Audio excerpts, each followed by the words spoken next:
You cannot blame King Charles for this war.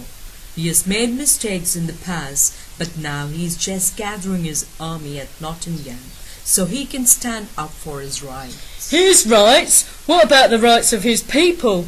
Parliament is gathering its armies to protect the people against the king. The king means no harm to his people, but that awful member of Parliament, John Pym, had led Parliament astray. How dare he raise an army to attack his own king? It is treason. But Pym had no choice. The king was the first to attack. Remember the 4th of January of this year, 1642? Charles disgraced himself when he took soldiers and forced his way into the House of Commons. Charles was only trying to arrest Pym and 4 other members of the Parliament. Why shouldn't he? No king has ever dared to do such a thing. I thank God that Pym and the others escaped. Our speaker knelt before the king and tried to show respect, but most of us just stared in amazement. With that attack, King Charles declared war on his people. The trouble is that King Charles wants all power for himself. He wants to keep the people like slaves. Parliament is fighting for their freedom. Nonsense! Our king has no wish to make us slaves, but nor does he want to be the slave of Parliament. He is a king, not a puppet.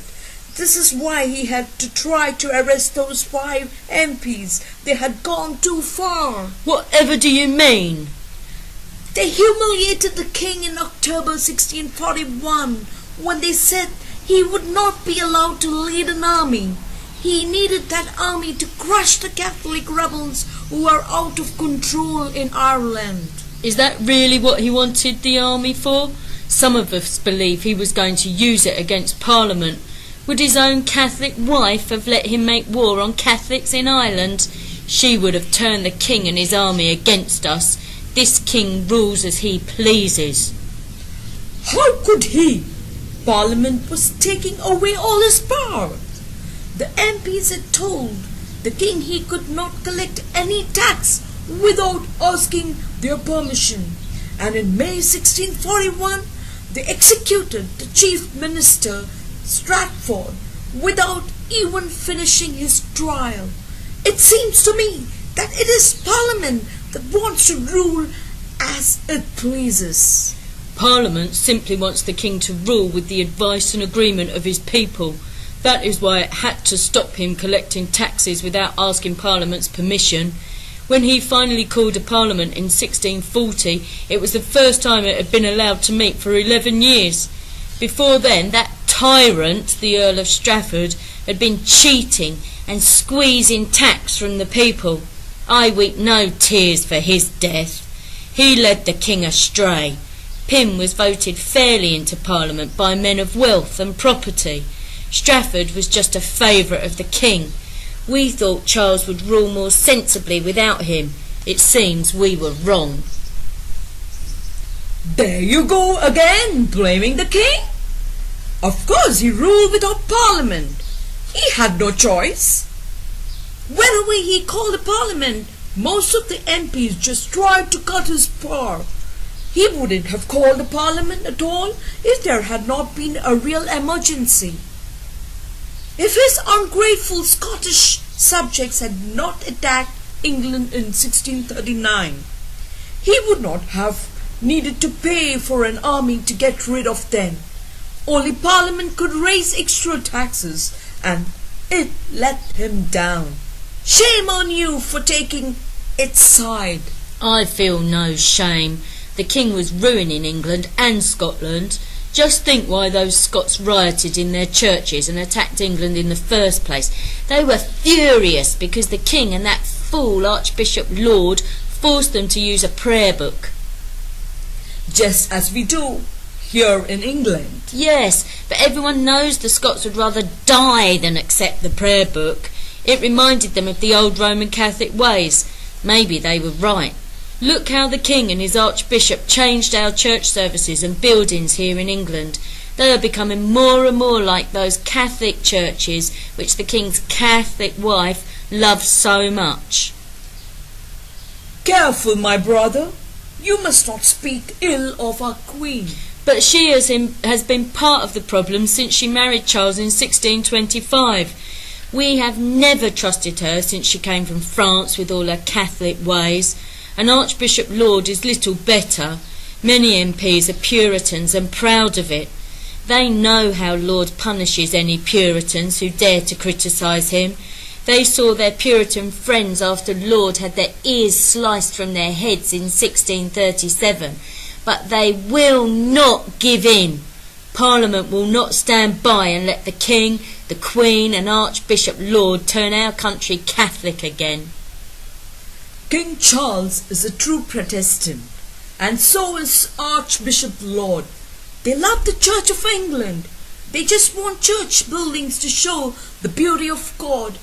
They do not trust Puritans who want bare buildings and who like to invent their own prayers and church rules. Puritans even want to choose their own church leaders. They want to do away with bishops. But why is that so terrible? It must not happen. Charles' father, King James, always said that if Puritans did away with bishops, they would soon do away with king. That is why they must be punished. God has placed King Charles in charge of the church and the country to keep good order and justice. Justice? Is that what we had in our 11 years without a parliament? It was a sad day in 1629 when King Charles decided to rule without parliament. Yes, life went on quietly enough, but we saw what the king was doing. We watched as he found crafty ways of raising money to spend on his own family, his grand buildings and his priceless paintings. He had to find money. He collects no more tax than kings did over 100 years ago. But everything costs so much more now. You may be right, but look how he did it. He fined people who had done no wrong. He interfered with trade. And what about ship money? That tax was only supposed to come from ports when England was in danger of attack from the sea. In 1635, King Charles collected it from everywhere, and when the country was perfectly safe. Was that justice? Charles was just using his age-old rights as king when he collected the ship money. Why did that fool John Hampden make such a fuss about it by refusing to pay and going to court? It's just stirred people up against the king, and it landed Hampden in prison. He is another of those Puritan MPs. They think they have the right to say whatever they like in Parliament. And so they do. MPs have been doing more and more to advise kings and queens ever since the days of Henry VIII. It is their duty to serve their nation by speaking the truth. It is their duty to serve their king? Those Puritans are troublemakers. King James warned Charles that he would have trouble with Parliament. They had nothing like it in Scotland, where King James was ruling before he came here to take our English throne. Exactly. These Stuart kings have forgotten that England is different from Scotland and other nations. We say that the king must rule with the agreement of Parliament. That is how men of property can have their say. They pay the taxes, so they must have some control over how the money is spent. For 100 years or more, families such as ours have been working hard to increase our wealth. It is only right that we also increase our power. King James tried to rule without Parliament. That is why our MPs were so firm with Charles at the very start of his reign. There you go again. It is not for us to tell our king what he must do.